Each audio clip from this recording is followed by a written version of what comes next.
gente linda, comienza Canarias de ida y vuelta.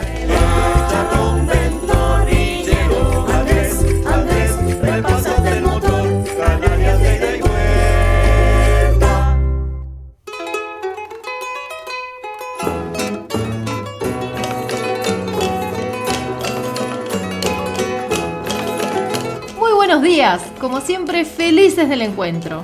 Otro sábado para compartir lo más lindo e interesante de nuestras islas, desde la historia, el arte, la cultura y sus maravillas naturales, entre otras. ¿Nos acompañan?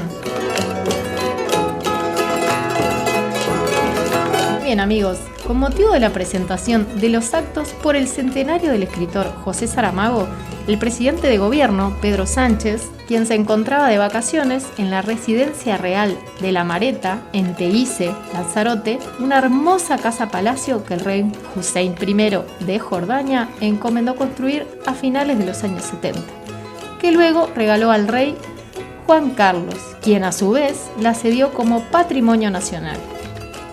Periodistas de medios de comunicación, locales, regionales y nacionales, esperaban la llegada del presidente Pedro Sánchez a la que fuera la residencia del escritor en Lanzarote. Sánchez, que hace durante una semana desde que aterrizó en la isla para alojarse en la residencia de La Mareta junto a su familia, no se había dejado ver.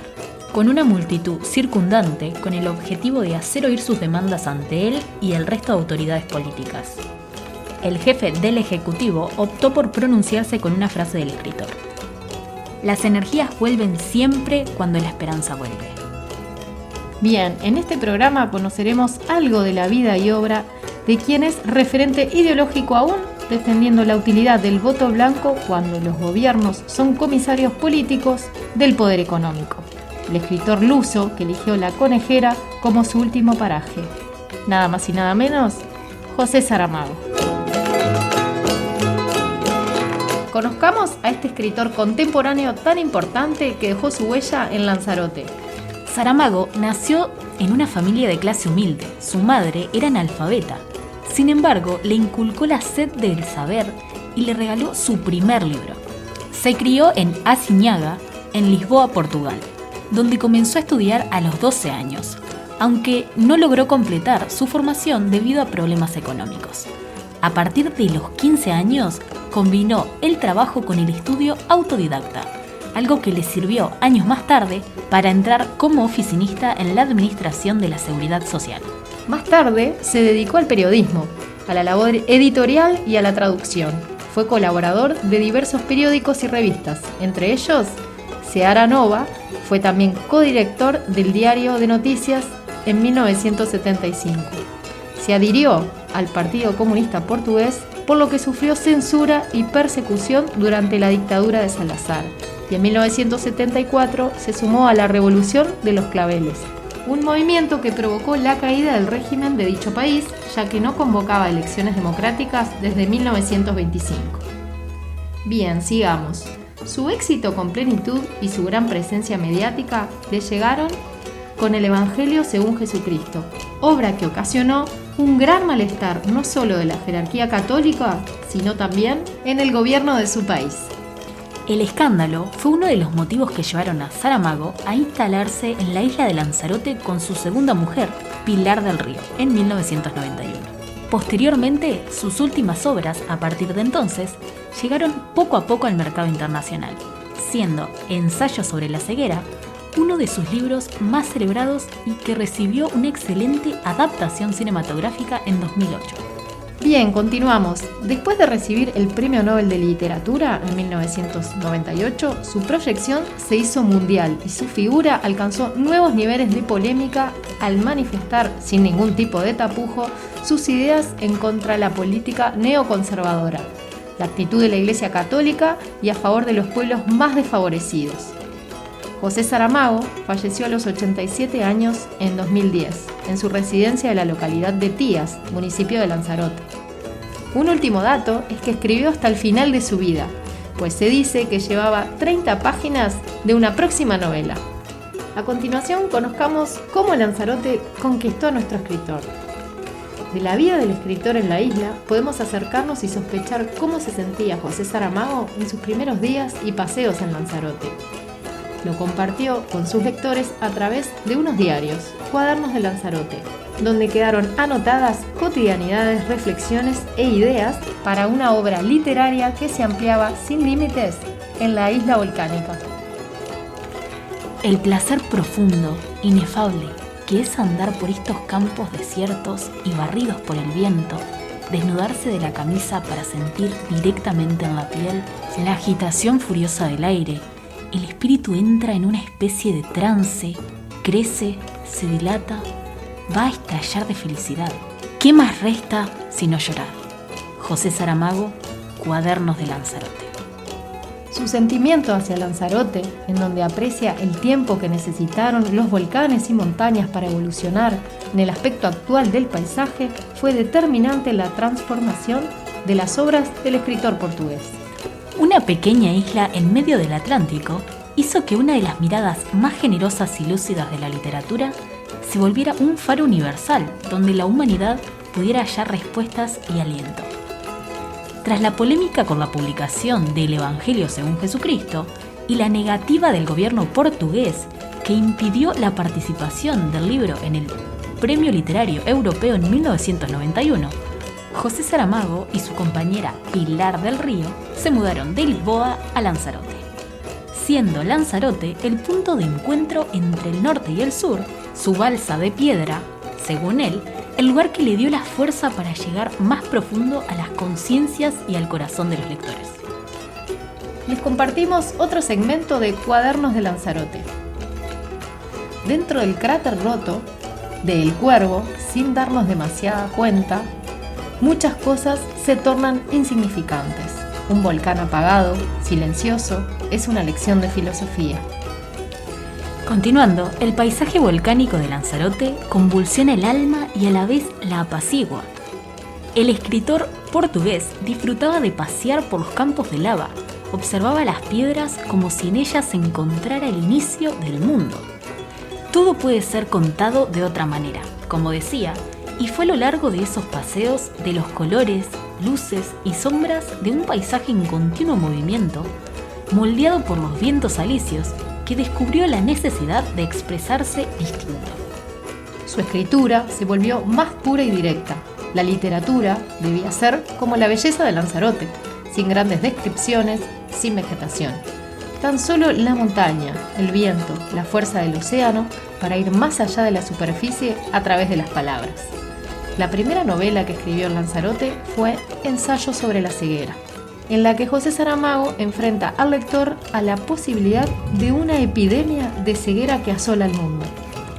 Esta obra fue la primera de una serie de alegorías filosóficas, donde cuestionó el estado del mundo, una declaración poética de un ser humano que actuó y vivió como ciudadano responsable y comprometido con los valores universales y los derechos humanos. Cuenta José Saramago en sus Cuadernos de Lanzarote sobre una visita que hicieron con unos amigos al mirador del río.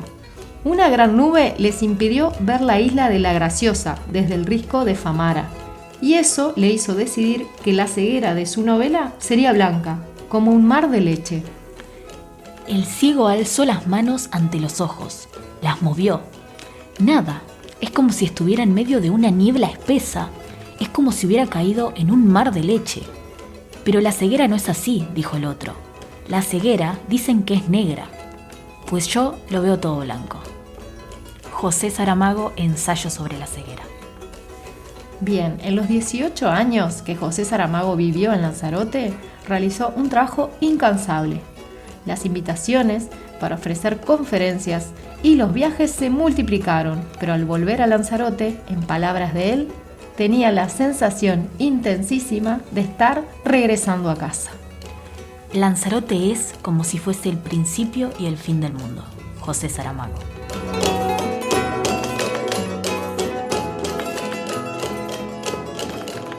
Recibimos una vez más a este espacio que nos ha permitido saber la historia desde la mirada de otros protagonistas y así poder valorarla e interiorizarla para así quererla y hacerla parte de nuestra propia identidad como canarios. Por esta razón, nadie mejor que nuestro amigo e historiador José Ismael Rodríguez para seguir conociendo los hechos que marcarían nuestro presente. Sin más, adelante José Ismael. Muy buenos días, queridos amigos del Tagoror de la Historia. Bienvenidos a una nueva reunión.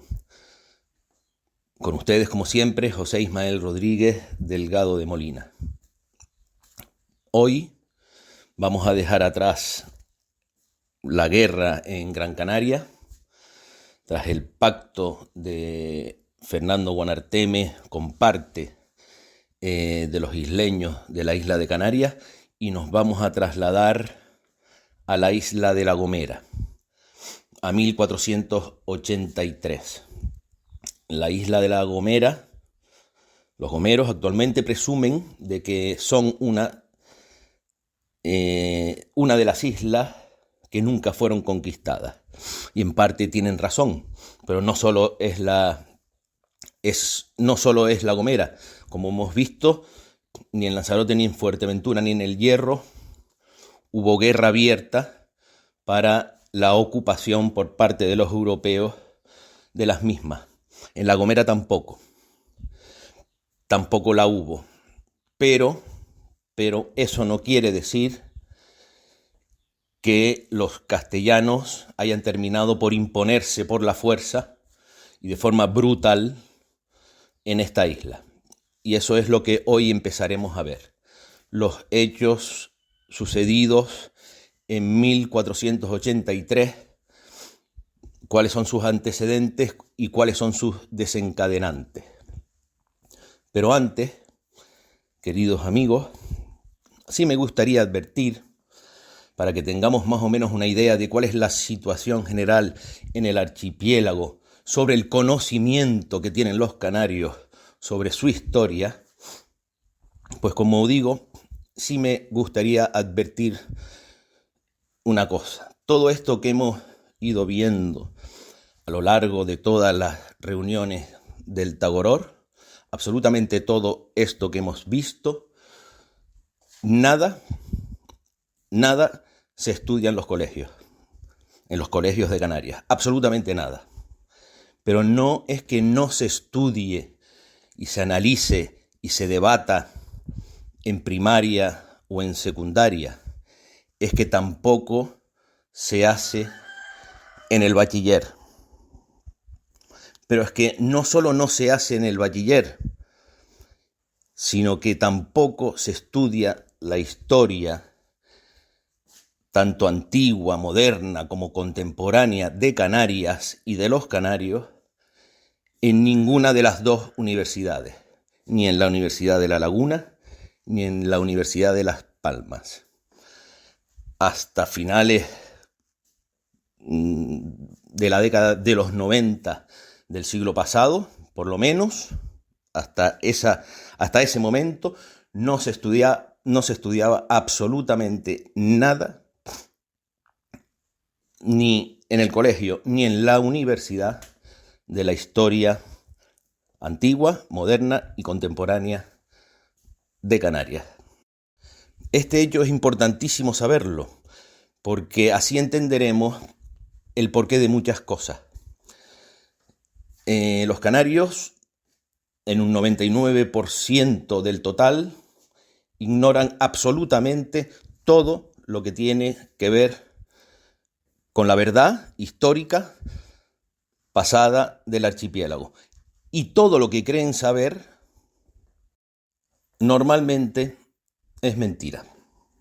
Por ejemplo, con respecto a la guerra de invasión y la posterior ocupación del archipiélago canario, que nos ha llevado varios programas, varias reuniones del Tagoror, que podemos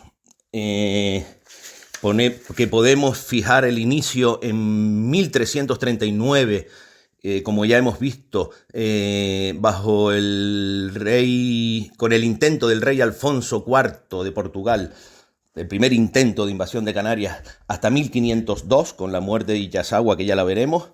Bien, en el canario lo que piensa, porque así se lo han contado, y no en el colegio, es que aquello fue un paseo militar como los que podemos ver, por ejemplo, el Día Nacional de Francia, pues un paseo militar por los campos elíseos, ¿no?, de los ejércitos europeos sobre los canarios. Y como hemos visto, esto no fue así.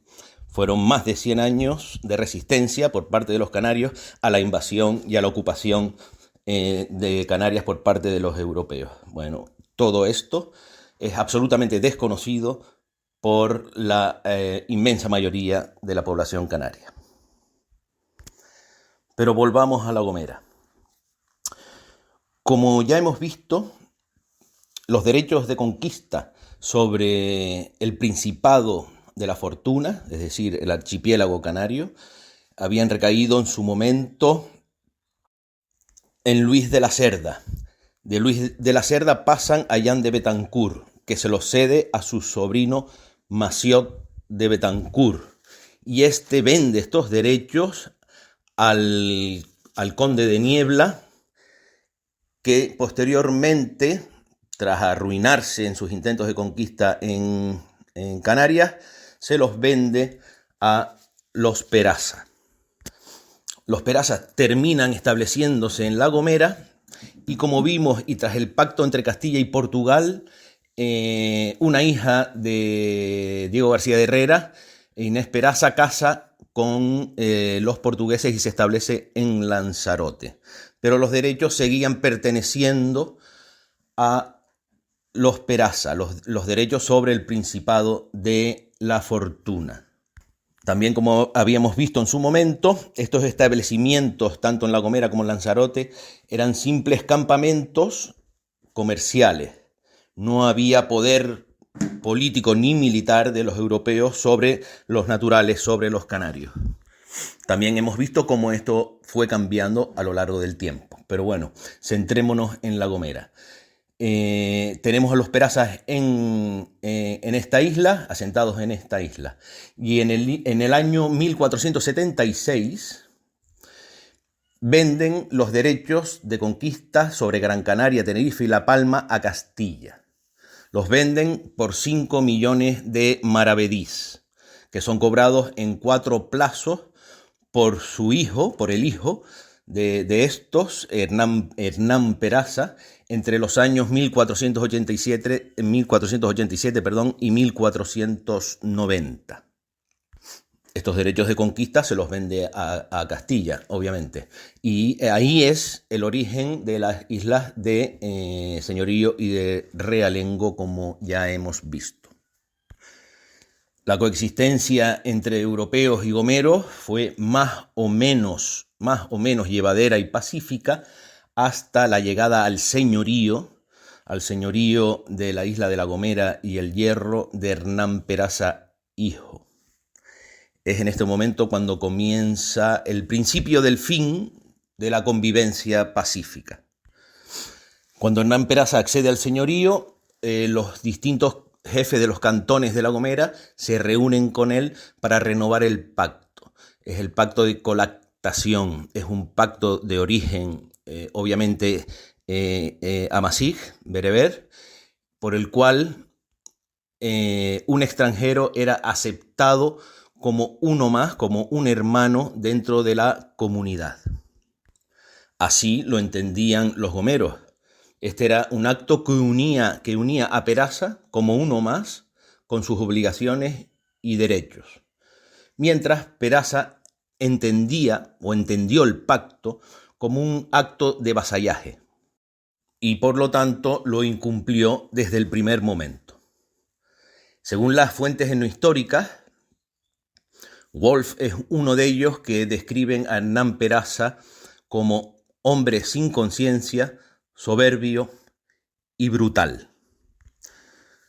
Comienza de esta forma una de las páginas más sangrientas e inhumanas de la historia de Canarias. Una de las consecuencias fundamentales de este pacto era que los Peraza se veían privados de la mayor fuente de ingresos que tenían en las islas los europeos, la esclavización y venta de los canarios en los mercados europeos. Esta situación era inadmisible para Hernán Peraza, por lo que junto con la Iglesia, que recibía sus diezmos, su parte monetaria, organizan un plan para justificar la captura, la caza, el secuestro de canarios, su esclavización y su venta. Pero esto lo veremos, lo analizaremos y lo estudiaremos en el programa de la semana que viene. Por hoy creo que ya es suficiente, nos hemos situado en la isla de La Gomera, hemos visto los antecedentes, cuáles son las intenciones de Peraza, y la semana que viene veremos qué es lo que sucede. Como siempre, Tifawin, Tanmirt, Ahul. Buenos días, gracias y salud.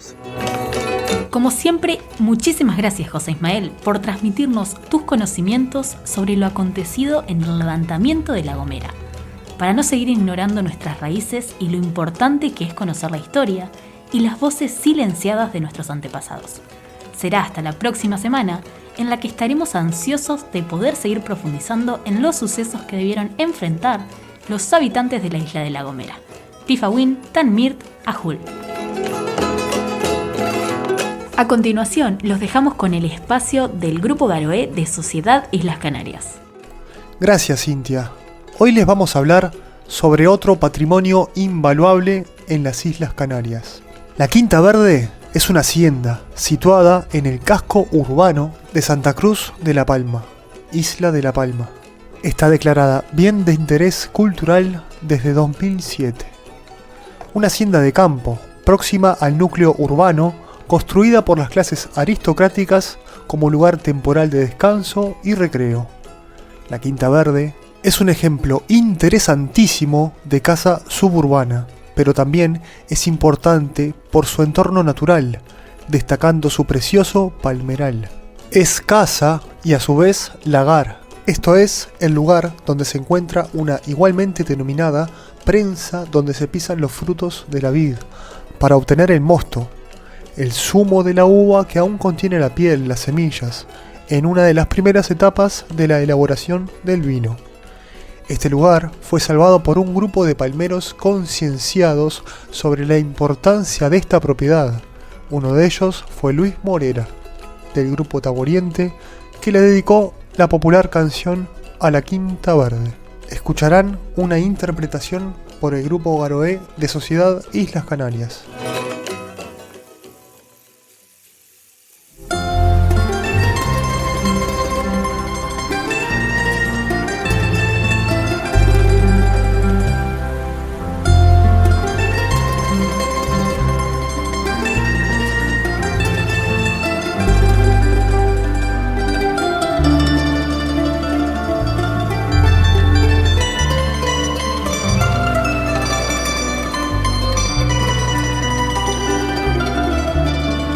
Cada mañana veo el sol y siento ganas de vivir.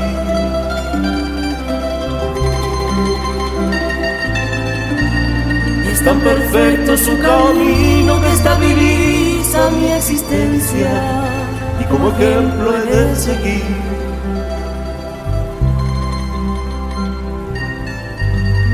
Está creciendo en mi jardín el grado que hace un mes planté. Una semilla del deicón me maravillo al ver. Qué ejemplo tan natural.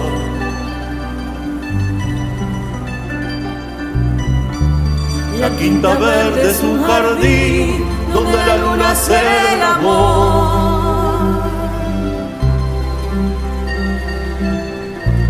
y las estrellas desde el cielo le van susurrando un canto en un crepúsculo de paz. Mariposas de cristal del cielo bajan para ver el verso que al amanecer dejó prendido al rosal. la dama del traje blanco.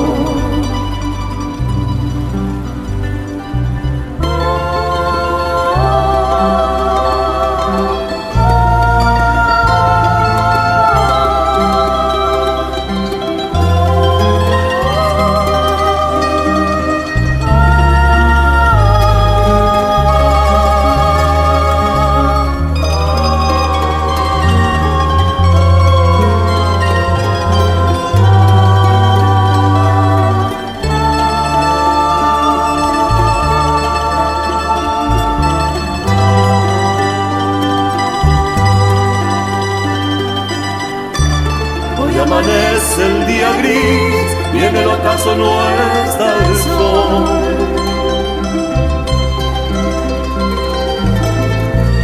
En el rosal hay un poema que tembloroso le viento con un mensaje para ti.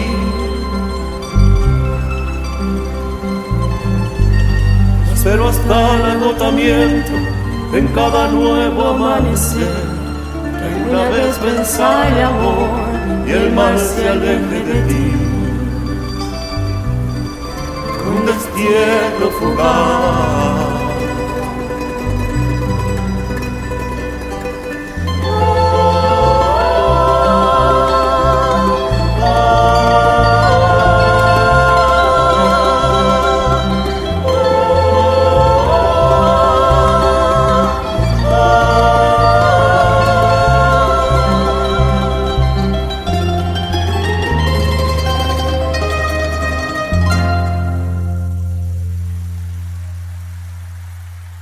Luis Morera no solo inmortalizó la Quinta Verde con esta canción, sino que además proyectó a inicios de los 80, cuando esta finca se convirtió en todo un símbolo de la conciencia ambientalista, la creación de un gran parque en la capital Palmera. Está rodeada, por supuesto, por viñas, higueras y árboles frutales, antigua propiedad del capitán Nicolás Mació, quien fuera regidor perpetuo, el encargado oficial del gobierno económico y político de la isla de La Palma. La quinta incluye un palmeral en la zona superior, con una superficie aterrazada formada por diversas huertas escalonadas. Desde el exterior, la casa parece una fortaleza de 2 plantas, escalonada sobre la vertiente sur del Barranco de los Dolores y elevada sobre el nivel de la avenida del Puente. Sin embargo, el grueso del edificio se encuadra en una sola planta. Fabricado en finales del siglo XVII, tiene 2 núcleos bien diferenciados, separados por un patio intermedio, la casa de los señores donde se sitúa la sala principal, y el oratorio y la casa de los mayordomos con la bodega, el lagar y el palomar. Tal y como reza una moderna inscripción colocada en el patio del conjunto, a sus singulares valores arquitectónicos y paisajísticos hay que unir además su importancia histórica, cultural y literaria, como un lugar de reunión de la logia masónica existente en la isla y residencia de significativos poetas como Nicolás Mació Salgado y Leocrisia Pestana Fierro, que aparte de ser poeta, se consolidó como una referente para los republicanos insulares. Seguidora del libre pensamiento, de la libertad y de la justicia, fue una personalidad femenina bastante significativa para la sociedad de su tiempo. Hija de una familia de la burguesía palmera, se dice que vivió recluida en esta hacienda propiedad de su hermano. Se pasaba los días leyendo libros y escribiendo cartas a otros intelectuales. Sus restos desaparecieron al poco tiempo del cementerio civil. Desde entonces, cuenta la leyenda que una misteriosa dama de blanco, de aspecto parecido a la infortunada poetisa, se pasea por las estancias de la Quinta Verde en las noches de luna llena. Luis Morera también cantó en el film A la Dama del Traje Blanco. Su voz sonó a capela. Ginés Lao Mendoza, director y guionista cinematográfico, ha hecho historia en la isla de La Palma, dando vida en la gran pantalla como pionero a la poetisa palmera Leocrisia Pestana Fierro y a la leyenda de la Dama del Traje Blanco. No es una película de Hollywood ni con efectos especiales, pero es una película digna, un referente para un público de cualquier edad que quiera conocer parte de la bonita isla de La Palma y la existencia de la poeta palmera Leocrisia Pestana. una de las mujeres más insignes que ha dado La Palma, solidaria, caritativa, sonetista excepcional y célebre intelectual, injustamente olvidada. Amigos, el día de hoy seguiremos conociendo las maravillas naturales que nos ofrecen nuestras islas. Tal es el caso de la Cueva del Viento. ¿Nos acompañan a descubrirlo? La Cueva del Viento es una cavidad volcánica enclavada en el barrio de Icod de los Vinos que lleva el mismo nombre. Se formó hace 27.000 años en lavas basálticas procedentes de la primera fase eruptiva del volcán Pico Viejo situado junto al Teide. Este tubo volcánico, cuyo nombre se debe a las importantes corrientes de aire que se producen en su interior, es el quinto más largo del mundo, con 18.5 kilómetros topografiados. Bien, constituye una enorme red laberíntica de pasajes subterráneos, siendo innumerables las ramificaciones aún sin explorar que permitirán ampliar su longitud en el futuro. La Cueva del Viento también destaca por sus características geomorfológicas únicas, ya que su red de galerías se dispone en 3 niveles superpuestos, fenómeno que no está descrito en ningún otro lugar del mundo. La mayor relevancia biológica de esta intrincada cavidad volcánica es su fauna subterránea, que constituye una fuente constante de nuevos hallazgos. Además, la cueva alberga un total de 92 especies conocidas, la mayoría invertebrados. De estas, 32 son troglobias, esto es, animales adaptados al medio subterráneo. Entre estas especies, condenadas a vivir en la oscuridad, 15 han resultado ser nuevas para la ciencia, como la cucaracha sin ojos o los carábidos. En su interior también se encuentran algunos restos fósiles de animales vertebrados ya extintos, como la rata y el lagarto gigante, y otros restos óseos de especies ya desaparecidas en Tenerife, como la graja y la uvara.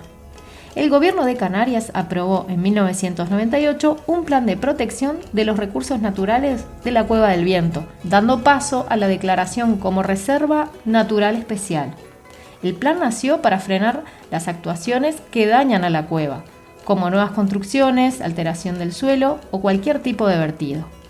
Cuando hablamos de historia, la Cueva del Viento era ya conocida por los guanches hace más de 2000 años, pues se han encontrado restos de enterramientos en la cavidad. Pero hasta el año 1776 no se tiene ninguna referencia de la misma. En este mismo año, los hermanos Bethencourt de Castro y Afonso Molina la citan en su descripción de la Cueva de San Marcos. La entrada principal de la cavidad se encuentra en el barrio que lleva su nombre, Cueva del Viento, lo que indica que era conocida por la gente del lugar desde hacía mucho tiempo. En los años 70 comienzan a realizarse estudios biológicos por parte del Departamento de Zoología de la Universidad de La Laguna, descubriéndose una gran variedad de fauna cavernícola. En 1994 comienzan las obras de acondicionamiento para hacer visitable el tubo volcánico, coordinada por el Museo de Ciencias Naturales, centro integrado en el Organismo Autónomo de Museos y Centros del Cabildo de Tenerife. La espeleología en Canarias es una actividad relativamente reciente que se inicia a finales de los años 60 y en donde la Cueva del Viento ha escrito memorables páginas. Es un lugar privilegiado para estudiar animales que ya se extinguieron en la isla de Tenerife. Oscuridad total, una humedad muy alta y temperatura constante, junto a una quietud casi absoluta, son las características del medio subterráneo. Sin luz no hay plantas verdes ni producción de materia orgánica, por lo que el escaso alimento tiene que llegar del exterior. Son raíces que penetran por el techo a través de las grietas, animales que entran accidentalmente a la cavidad o arrastres de agua que se filtra por el terreno. Sobrevivir en estas condiciones ha obligado a las especies cavernícolas a evolucionar y producir adaptaciones que las diferencian de sus parientes del exterior. Estas modificaciones obedecen al correspondiente ahorro, prescindiendo de órganos innecesarios y gasto superfluo de energía en este mundo oscuro. En este tipo de cuevas, los animales siguen la máxima adaptarse o morir, y se producen cambios realmente increíbles, como decoloraciones corpóreas o la pérdida de la visión. Además, como el alimento es escaso en un ambiente cavernícola, estos animales pueden ayunar durante meses gracias a un metabolismo ralentizado como es el caso de la araña cavernícola. La sensación del silencio, la calma, más la oscuridad, hacen de la Cueva del Viento un lugar obligado para visitar si estás en Tenerife. No te lo vayas a perder. En segundos daremos paso a nuestro espacio dedicado a la literatura. Qué mejor que seguir explorando a nuestro querido Benito Pérez Galdós, de la mano de nuestra amiga y actriz canaria Hermi Orihuela. El día de hoy, atentos, que nos trae una nueva historia llena de emociones. Desde Las Palmas de Gran Canaria, los invitamos a escucharla. ¡Adelante, Hermi! Espero, como siempre, que estén teniendo un día precioso, maravilloso. El que hayan elegido nada más levantarse y que aún así se esté mejorando por momentos. Vamos a seguir con Galdós, la mujer en ese entorno galdosiano. Cuando la marquesa de Rambouillet abría las puertas de su famosa Chambre Bleue, en el París de 1625 se producía un giro muy especial en la historia de las mujeres. Era la hora en que lo femenino alcanzaba una virtualidad propia, más allá de ser complemento en los flirteos cortesanos y adorno en los círculos masculinos. Esto era así, o parecía serlo. No significó, sin embargo, una transformación generalizada del sexo, pero entrañaba, por qué no decirlo, un significativo modo de relación y una particular manera de manifestación de género. Al crear el salón como espacio en el que las mujeres de talento y cultura podían reunirse con los hombres, no ya como raros prodigios, sino como iguales en el campo intelectual, buscaron para sus respectivos ámbitos de influencia las preclaras mentes, el brillante ingenio y también el poder. ¡Ay, estos benditos salones, si hoy en día pudieran hablarnos! Y sus anfitrionas impulsaron el mecenazgo y fueron tribuna de otras mujeres que, no favorecidas económicamente, cerraban un talento digno de no perderse, lo que resultó determinante para que pudieran desarrollar sus facultades en áreas previamente reservadas a los hombres. Claro ejemplo de ello fue el caso de Madeleine de Scudéry. En singular, el siglo XVIII fue ambiente acogedor de aquellos intelectuales que buscaron con su hacer la transformación de los estamentos sociales. Por otro lado, se decía que era necesario mantener la separación de los sexos. Eso es lo que escribía Addison.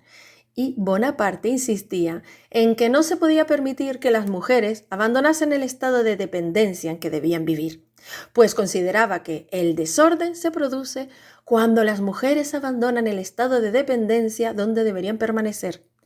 Pues ¿saben lo que decimos a ese señor Bonaparte? ¡Que viva el desorden!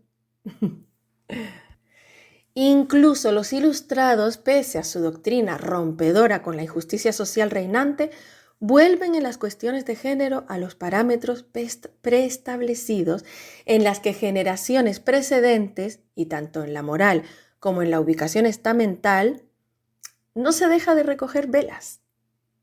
Siguen pensando cosas como: el hombre no solo es marido de su esposa, es también un ciudadano del Estado. La mujer, sin embargo, no es más que la esposa de su marido. O cosas como decía nuestro querido filósofo Kant, que admiramos en muchos sectores, pero decía cosas como: una mujer que se ocupa de controversias fundamentales sobre la mecánica, como la marquesa de Châtelet, se podría también dejar barba. Mira qué simpático nos salió el muchacho. Otro querido personaje que tenía unas amplias ideas de progreso y libertad, como es Pi Margall, puede tener resabios burgueses en tan hondo calado que le lleven a sostener que en el hogar doméstico, no fuera de él, ha de cumplir la mujer su destino. Sí, incluso librepensadores, pero se prefería a la mujer devota, pues a la religión se la tenía como garantía de sometimiento. Pero aquí queremos resaltar algo muy importante. Las mujeres, en los momentos revolucionarios, pasaron a la acción, incluso con la oposición de los varones de su propia ideología. Participaron en la toma de la Bastilla, fueron miembros activos en las barricadas de la Comuna de París, crearon sindicatos, clubes, asociaciones, publicaron periódicos, asistieron a mítines, creando grupos políticos y económicos, influyendo de manera decisiva en las reivindicaciones sociales fundamentales de la historia contemporánea. Y a ellas se debieron importantes logros. No en balde entregaron su corazón y su esfuerzo en la lucha social del momento. Las mujeres de la clase trabajadora apoyaron las revoluciones del siglo XIX y murieron por ellas. Y acercándonos a España, la Revolución del 68 en España trajo los principios igualitarios y el derecho de asociación. Por el contrario, muchos trabajadores marxistas e incluso anarquistas veían el trabajo de la mujer fuera del hogar como una usurpación de sus propios derechos y un peligro a la jerarquía de la familia. Y poco a poco vamos llegando a Galdós. Este largo proceso que ha de soportar la mujer para alcanzar su verdadera integración cultural supera este trabajo. Bástenos para ver la situación del momento, recordar lo que sobre la educación de una niña acomodada decía Galdós. Consistía en leer sin acento, escribir sin ortografía, contar haciendo trompetitas con la boca y bordar con punto de marca dechado. Y no queremos dejar de tratar la injusta acusación que la maestra y profesora doña Concepción Sáenz hace en su libro La Revolución del 68 y la cultura femenina, de la persona de nuestro escritor Pérez Galdós. Se escandaliza esta señora cuando, al leer el episodio nacional Cánovas, se dice que habían nombrado a Casiana inspectora de escuela y que si ocupaba sus horas en dar lecciones particulares a domicilio, quedaría relevada de todas las obligaciones de la inspección, salvo cobrar el sueldo a fin de mes.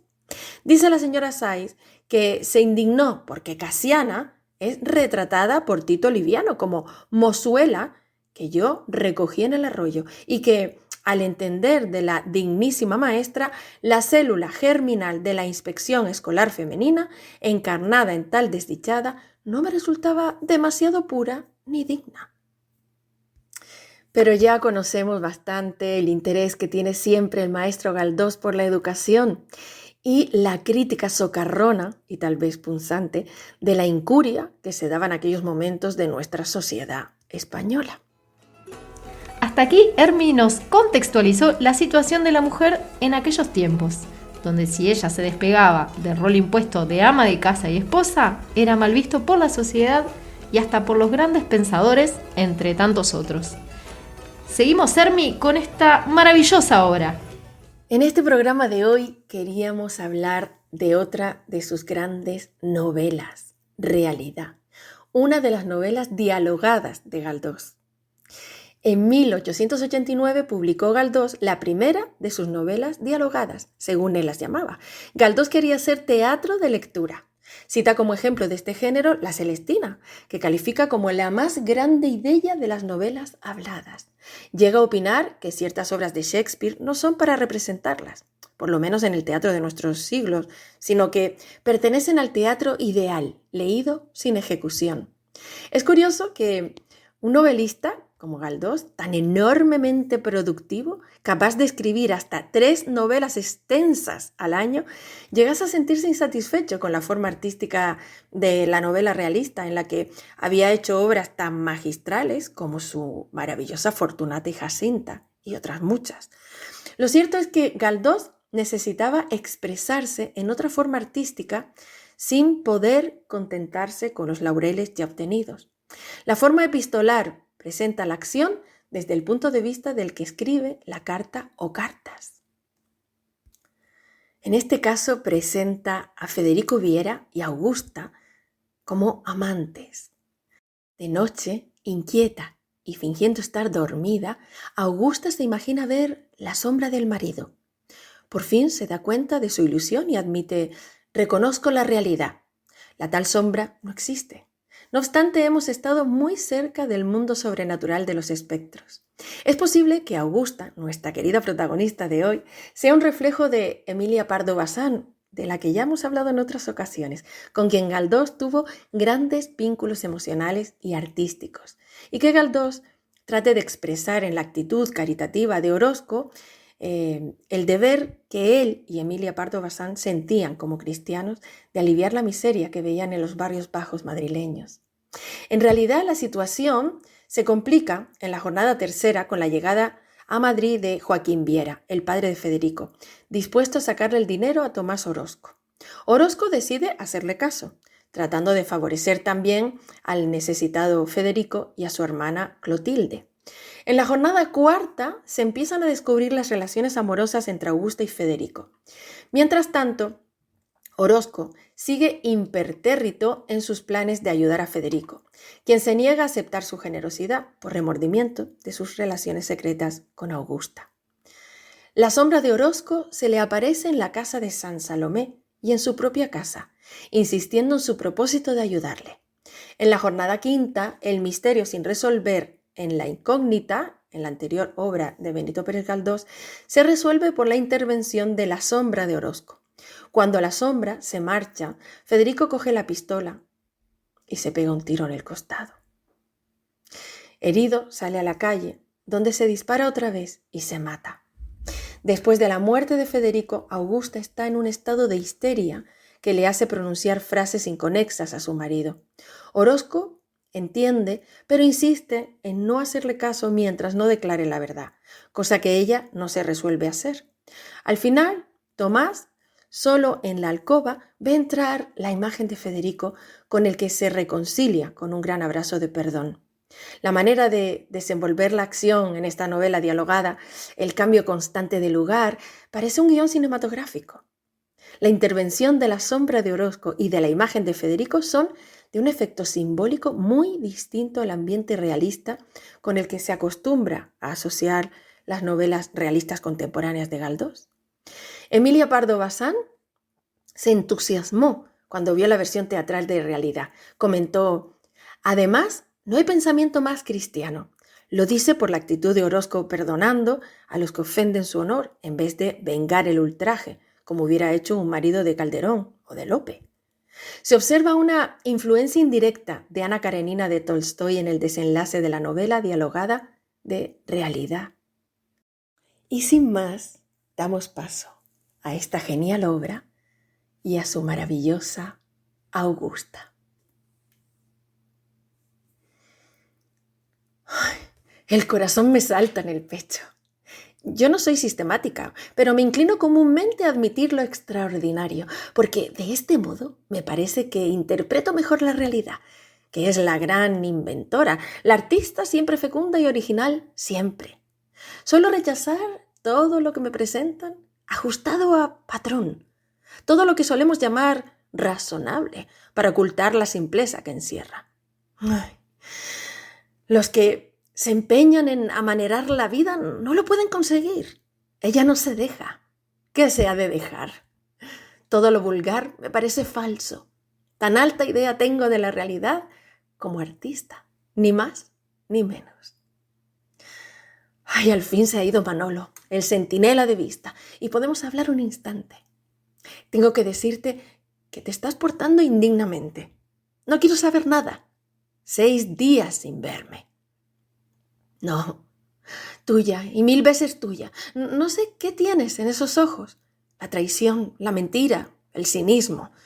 Tú te me estás haciendo aborrecible. ¡Cállate! Pueden oír. Te escribiré 2 letras. No, no te escribo ni media letra. No me da la gana. Basta, cállate. Salgamos. Ay, gracias a Dios que me he quedado sola. Tener que sonreír y tocar el piano para que los demás se diviertan. Perdona, estaba distraída. ¿Tú? ¿Triste? ¿Por qué? Ay, la pícara imaginación. De algún tiempo a esta parte cavilas demasiado y te fijas más de lo conveniente en asuntos que por tu posición debieras mirar con calma. Ahí tienes por qué te desvelas tan a menudo. Cuando no se duerme bien, querido, toda la máquina anda mal y el espíritu más valiente se desmaya. Cuando te siento despierto, yo no puedo dormir. No creas, a mí no me importa, resisto perfectamente el insomnio. Este cerebro mío no trabaja ordinariamente lo que el tuyo. A ti te pasa lo que a muchos, que hallándose dotados de grandes energías, no saben en qué emplearlas, por haberse encontrado resueltos los principales problemas de la vida. No hay ningún asunto grave de tu propio interés que ocupe tu ánimo. Y para llenar este vacío buscas fuera 1000 extrañas cosas y te las apropias y les das un calor que no debieran tener para ti. Mira, hijito, acuéstate y procura dormirte. Si la conciencia te quita el sueño a ti, que eres tan bueno, ¿quién? Dímelo, ¿quién dormirá en este mundo? ¿Dormido ya? Pero esto no es más que el primer sueño, breve y profundo, que lo que dura es apenas media hora. ¿Y yo? ¿Por qué me acuesto si sé que no he de dormir? Habla de conciencia intranquila. Este bienaventurado no sabe lo que es vivir con los pies sobre la tierra. Él tiene alas. Ay, si mi fe religiosa fuera más viva, me consolaría. Pero mis creencias están como techo de casa vieja, llenas de goteras. De esto tiene la culpa el trato social, lo que una piensa y lo que oye y lo que ve. Por ese lado no hay esperanza. Si Dios se ocupa de nuestras pequeñeces, sabrá que quiero tiernamente a este hombre, que su salud me interesa más que la mía. Sabrá también que esta unión no satisface mi alma, que otro cariño me salió al paso y lo tomé, porque me llena la vida hasta los bordes. Esto ha venido a ser esencial en mí. Mi conciencia es voluble y suele regirse por las impresiones que recibo y por los movimientos del ánimo. Cuando estoy contenta y satisfecha y los celos no me punzan, mi conciencia se relaja, se hace la tonta y me dice que mi falta no es falta, sino ley del espíritu y de la naturaleza. Pero cuando mi pasión se alborota con las contrariedades y el alma se me revuelve y se enturbia con sus propias heces que suben, pierdo la tranquilidad y me tengo por mala, por indigna de perdón. ¿Qué es lo que siento esta noche? Inquietud. Temor de no ser amada. El despecho y la ira se me vuelven remordimientos. Casi me dan impulsos de abrir el alma delante de mi marido y contarle todo lo que me pasa. ¿Y para qué? ¿Para regenerar de mi error y prometer la enmienda? No tendré fuerzas para enmendarme, ni hipocresía para hacer promesa tan imposible de cumplir. Me confesaría, simplemente, porque el consuelo de vaciar un secreto que ahoga. Ay, Dios mío, qué disparates pienso. Paréceme que tengo fiebre. Ay, despierta estoy y discurro claramente que la sociedad y sus leyes son obras de la tontería. Y lo digo y lo sostengo. Si no nos encontrásemos atados por estos nudos del convencionalismo, yo podría tener un gran consuelo. Ante la razón grande, hablo de la grandísima, de la que anda por allá arriba sin que nadie la pueda coger. ¿Qué inconveniente habría en que este hombre, que miro como hermano de mi alma, este hombre de entendimiento superior, de gran corazón, todo nobleza, supiera lo que me está pasando y que lo oyera de mi propia boca? Esto, que parece absurdo, ¿por qué lo es? Mejor dicho, ¿por qué lo parece? No, lo absurdo no es esto que pienso, sino lo otro, todo el armatoste social. ¿Pero por qué me río? No me río, es rabia. Es que mi sabiduría, esta ciencia que me entra por las noches, me hace reír, pero reír de rabia. Es que la resistencia moral, como el grado de tensión de una cuerda, no se conoce hasta que se prueba. Pero me parece que hemos hablado bastante, hijito. Ahora a dormir. Ay, cuánto me molesta este diálogo. Quiero estar sola y pensar lo que a mí me dé la gana, sin tener que llevar a cuestas el pensamiento ajeno. Fingiré que duermo, para que se calle. ¿Me cree dormida? De este modo me rodeo de soledad, me meto en mí. Pero no se calma la inquietud que siento en mi corazón, este temor, esta ira, los celos. Y no mentiré, no te ocultaré nada. Ya sé qué es lo primero que debo decir. Cuando empezó mi infidelidad y la razón de ella. la razón de ella. Y yo qué sé, esas cosas no tienen razón. Le traté algún tiempo, ya casada, sin sospechar que le quería con amor.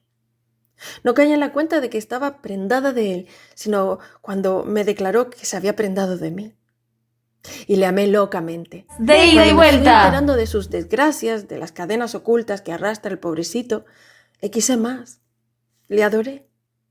Declaro que hay dentro de mí, allá en una de las cuevas más escondidas del alma, una tendencia a enamorarme de lo que no es común ni regular. Las personas más allegadas a mí ignoran esta querencia mía, porque la educación me ha enseñado a disimularla. Pues sí, tengo antipatía al orden pacífico del vivir, a la corrección, a esto mismo que llamamos comodidades. Esto de hacer un día y otro las mismas cosas, el tenerlo todo previsto, el encontrar todo a punto, me entristece, me fatiga. Bendito sea lo repentino, porque a ello debemos los pocos goces de la existencia. ¿Hemos nacido acaso para este tedio inmenso de la buena posición, teniendo tasados los afectos como las rentas? No, no. Para algo nos habéis dado la facultad de imaginar y de sentir. Por algo somos un alma que ama los espacios libres y quiere dar un paseíto por ellos. Este compás social, esta prohibición estúpida del más allá, no me hace a mí maldita gracia. Y lo peor es que la educación puritana y meticulosa nos amolda a esta vida, desfigurándonos, lo mismo que el corsé nos desfigura el cuerpo. De este modo aprendemos la hipocresía y buscamos compensación al fastidio, trayendo a nuestra vida algún elemento secreto, algo que no esté a la vista ni aún de los más próximos. Tener un secreto, burlar a la sociedad, que en todo quiere entrometerse, es un recreo esencial de nuestras almas con corsé, oprimidas, fajadas, sin misterio. Sin misterio. Sin misterio, el alma se encanija. Aborrezco esa vida que no vacilo en llamar pública, o si se quiere, legal, muy santa y muy buena para quien se pueda amoldar a ella, pero que no es para mí. Que me quite Dios las ideas que me andan por dentro del cráneo, que me quite los nervios y me volveré la burguesa más pánfila de la clase. Veo que me miras con ojos benévolos. No podía ser de otra manera. Declaro todo lo que siento y me someto al fallo tuyo. ¿Soy pecadora o qué soy? ¿No me dices nada? ¿Por qué callas? ¿Te asombras de que no me disculpe? No siento en mí la disculpa. Creo que al principio intenté sofocar el amor hacia un hombre que no es mi marido, pero pronto me convencí de que era inútil intentarlo. Me encantaban la persona y sus palabras, el sonido de su voz, su carácter noble, su susceptibilidad, sus desgracias, la pobreza disimulada con tanta gallardía, y no puedo dejar de amarlo, ni el rigor. Aquí dentro de mí me avergüenzo de ello, pero ¿qué tienes que objetarme? Dirás que estoy unida por la ley a ese amigo sin par, a ese hombre extraordinariamente bueno y amable. Yo reconozco sus méritos y sus virtudes, yo le admiro. Tú que me oyes, ¿eres él o has tomado su rostro para inspirarme más respeto? Porque si eres él mismo y vienes a oírme en confesión, te traerás la razón grande, el metro elástico para medirme. Habrás dejado fuera de aquí las reglas chiquitas, hechas a gusto del medidor. Dime al fin el juicio que te merezco. Háblame, para que yo no crea que es mi propio pensamiento quien te pone delante de mí. ¡Ay, qué tumulto siento dentro de mí! Romperé la regularidad enervante de esta vida. Mañana probaré lo misterioso y secreto, que arroja algunos granos de sal sobre la insipidez de lo legal y lo público. El corazón apasionado se alimenta de la flor de lo desconocido. Envidio a los que, al abrir los ojos, dicen: ¿qué me pasará hoy? ¿Qué comeré hoy? Hombre santo y ejemplar, tus luchas son como una comedia que compones y representas tú mismo en el teatro de tu conciencia, para conllevar el fastidio del puritanismo.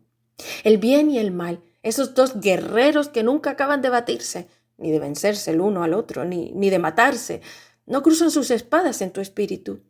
En ti no hay más que fantasmas, ideas representativas, figuras vestidas de vicios y virtudes que se mueven con cuerdas. Si eso es la santidad, no sé yo si debo desearla. Pero lo que yo digo, los santos deben estar en el cielo. La tierra, dejárnosla a nosotros, los pecadores, los imperfectos, los que sufrimos, los que gozamos, los que sabemos paladear la alegría y el dolor. Los puros, que se vayan al otro mundo. Nos están usurpando en este un sitio que nos pertenece. Déjenos este sitio. Déjenos sufrir. Déjenos gozar. Y hasta aquí nuestro querido Galdós. Disfruten de la vida. Gócenla. Cuando sientan dolor, lidien con él y vuelvan a la alegría del vivir. Porque para eso estamos en esta tierra, queridos, queridas. Les dejo en plena libertad para tener un fin de semana maravilloso, con todo el amor desde aquí, desde la islita de Gran Canaria. Un abrazo. Muchas gracias, Sermi, por presentarnos Realidad, esta historia de amor y desamor de Augusta, en el ambiente de la alta sociedad madrileña de la época. El tema del adulterio y sus consecuencias nos permite ver el interior y los sentimientos puestos al desnudo de los personajes que forman este triángulo amoroso. Será hasta la próxima semana. Abrazo apretado. Muchísimas gracias por acompañarnos en un programa más. Será hasta la próxima semana con más Canarias de ida y vuelta.